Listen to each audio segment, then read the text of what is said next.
Today the Church celebrates the solemnity of the Most Holy Body and Blood of Christ, also called Corpus Christi Sunday. And it's technically ordinary time right now, but to begin ordinary time right after Easter, the Church has two Sundays that we celebrate in a very unique way: the Most Holy Trinity last weekend and the Feast of Corpus Christi this weekend. And so pretty much now until Advent, there's no real reason to give a call and response beginning, so we'll do just one last one till Advent. Happy Corpus Christi. Happy Corpus Christi. Thank you. Again, today we celebrate that Jesus, in his great wisdom and insight and love for you and I, chose to condescend himself to become something so fragile and easily looked over. It's bread and wine, common bread and wine. But we believe that it's more than just common bread and wine. My guess is that my hope is that in the course of your life in the last several years, last decades for a lot of you, that you've heard a number of homilies on how to go to confession with best practices. I think priests oftentimes try to preach on that and just give good insights, and so my hope is that you're all going to confession very regularly and have in fact learned over the years even better how to go to confession, so that the examination of conscience that they taught you in second grade isn't what you're still doing at 40, 50, or 60 years old. Again, that's my hope. It could be the case, though, that the last time anyone has talked to you about reception of Holy Communion was in second grade. And we haven't updated or maybe come to realize that there are best practices for even receiving of Holy Communion.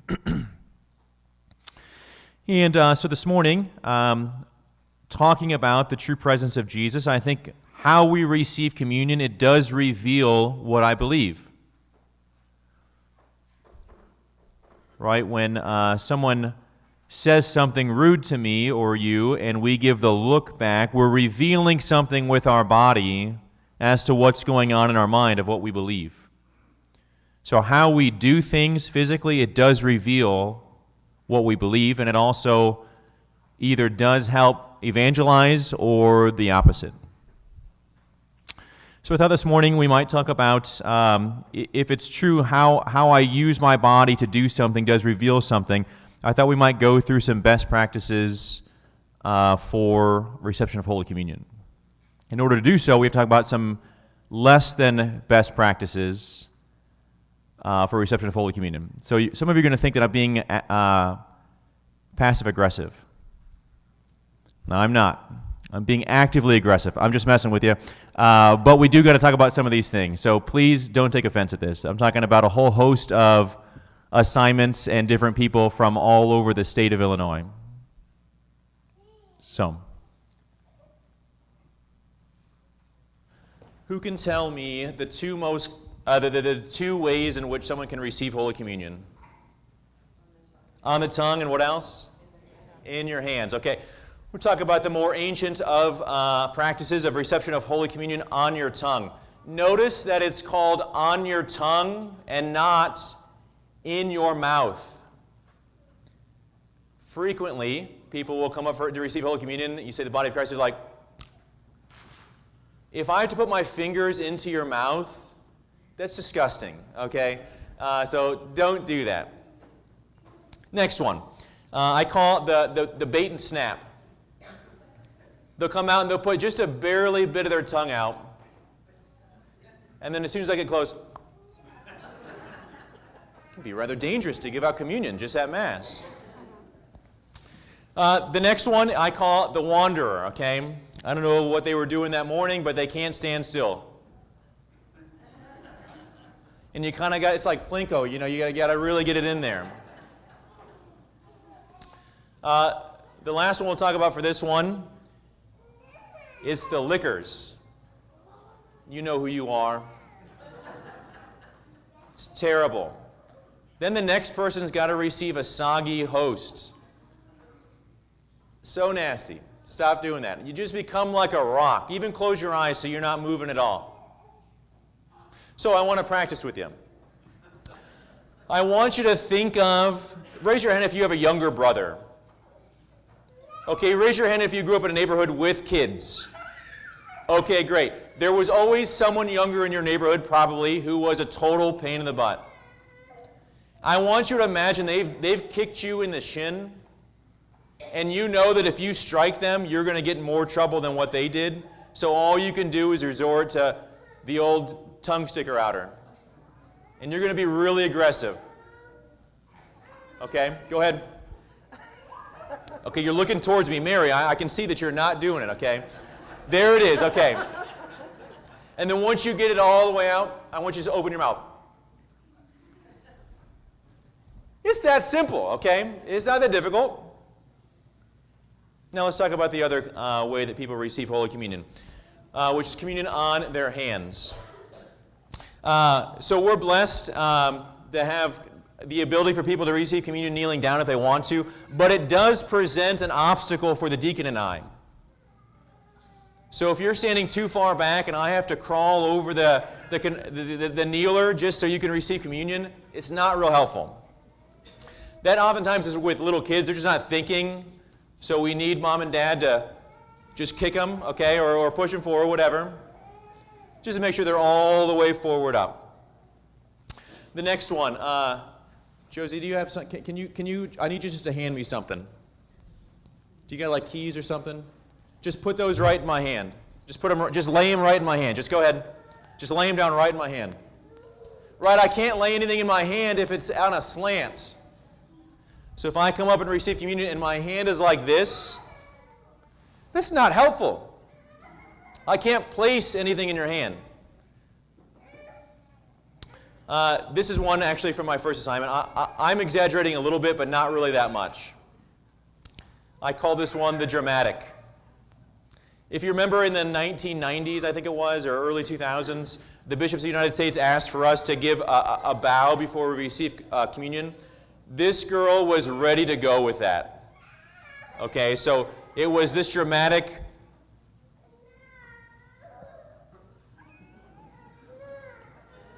We're not even halfway there. Then it took like 10 minutes. I'd step off to the side and take care of like 10 people and come back, and then she was ready. It doesn't need to be dramatic. The next one we'll talk about, I saw this a lot in Champaign. I don't see it nearly as much here, but I saw it a lot in Champaign. So I come forward, I receive what we believe as Jesus Christ.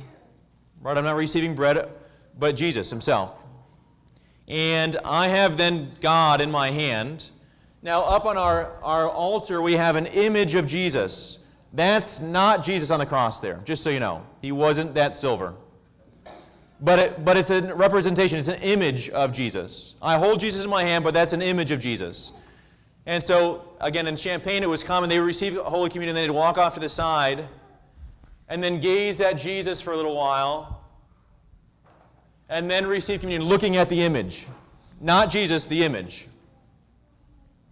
Now, I think it comes from a pious place, but that would be much like after, on your wedding day, after you've celebrated the marriage rite itself, and then you go in for marital bliss that night, and you're getting ready in opposite rooms, and your husband yells out, "Okay, honey, I'm ready." And she says, "Okay, I'm coming." And he says, "Now, but make sure you bring a picture of yourself." She'd be like, "What? I'm going to be standing in front of you." "I know, just trust me, just bring a picture of yourself." That would be so weird. You'd need such years and decades of counseling just for that one night. Right when I hold Jesus, he's right there in my hand. I should just receive right away. There's no need for me to be walking off anywhere or to be looking at something else. It is the case that, again, I don't see this a lot here, but it does happen, that people will try to walk off with hosts.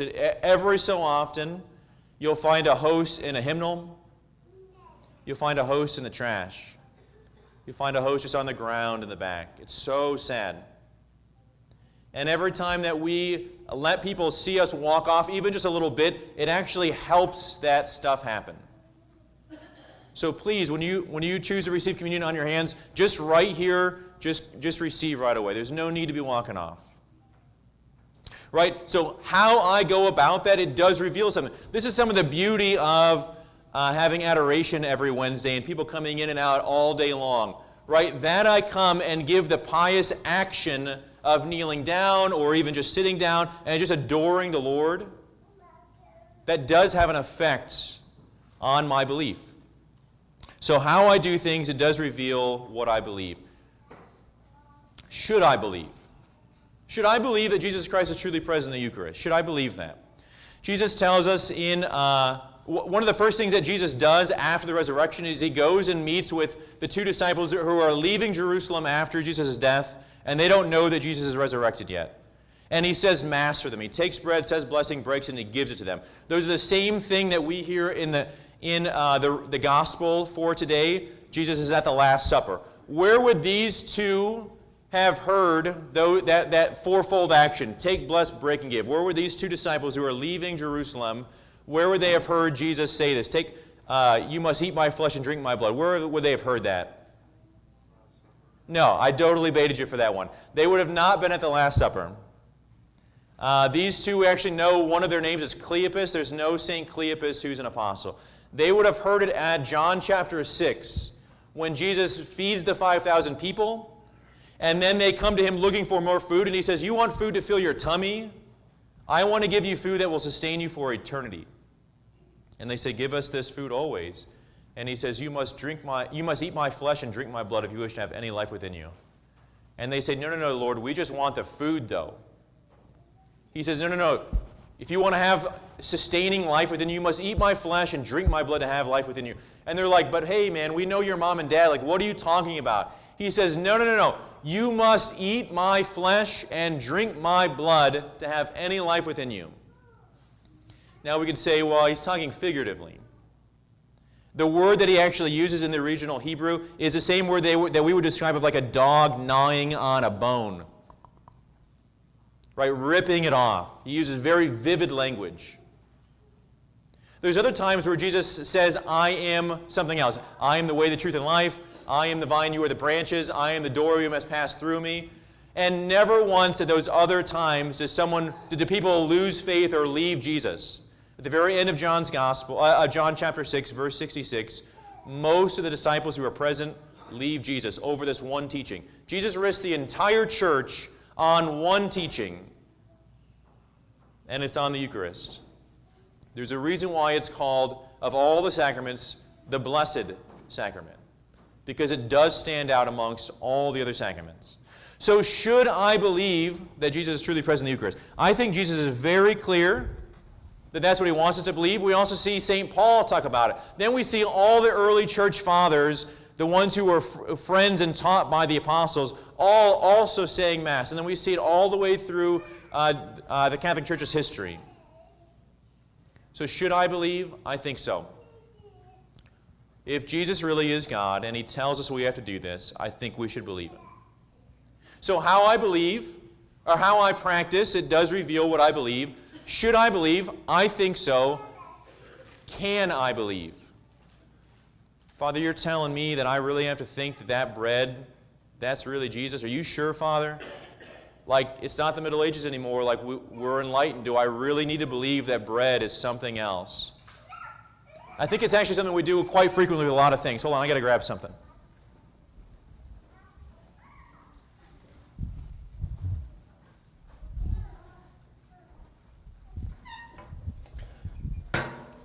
I'm just going to show it to you real quick, and then I got a couple of questions. Okay, can everyone see what this is? Okay. Anyone got a good guess as to what it... Actually, does anyone need to come up and touch it or taste it or hold it or anything like that? Okay. Can anyone tell me what it is? I know it might be kind of difficult to tell. Can anyone tell me what this is? Oh, you know already, without touching it or anything? Oh, interesting. Okay, so this is a chair. It actually has this unique thing. It does this. Not all chairs do that. It's made out of metal. It tastes like that. It's this weight. It's also right here. There's another chair right over there. They look identical. Jenny's sitting on it. But this is this chair, and that's that chair. This one's made out of metal. How is it that I understood what that was without coming up and touching it or tasting it or seeing it or smelling it? I understand what a chair is. When I go to a restaurant, I don't have to examine the chair at the table. I just know already, instinctively. I know the substance, the thing that it is. But that doesn't mean that every chair is exactly like that one. Deacon's sitting in another chair. There's another one right here. This chair is made out of metal, some rivets. This chair is made out of wood and some cloth and cushion. But I already know they're both chair. I asked the deacon before Mass, what do you think if I get a chainsaw out and cut a chair in half right in the middle of it? He was like, Father, the metal one, that might hurt somebody. Like, I don't know if that's a great idea. I was like, all right, deacon, fine. If I did that, though, if I cut this chair in half, would chairness, whatever that is, would that ooze out? No.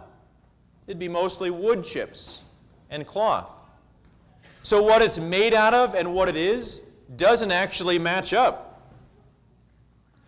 What this is made out of and what it is doesn't actually match up. I could actually take this apart, melt it down, and make it into something else if I wanted to. But it'd always still just be metal.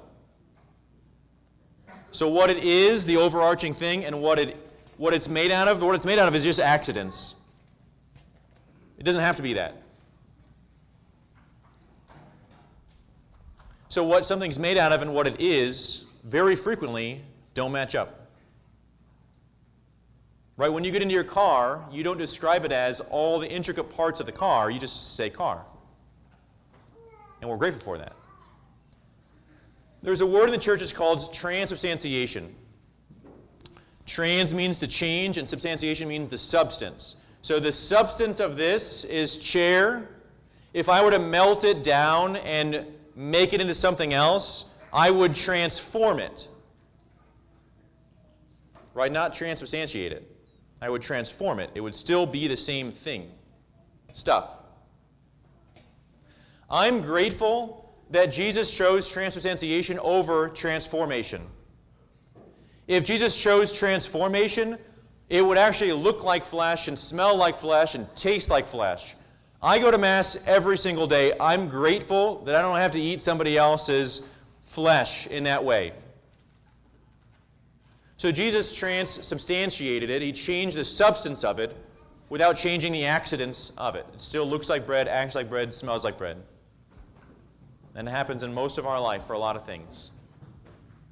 Two things have to change at every Mass.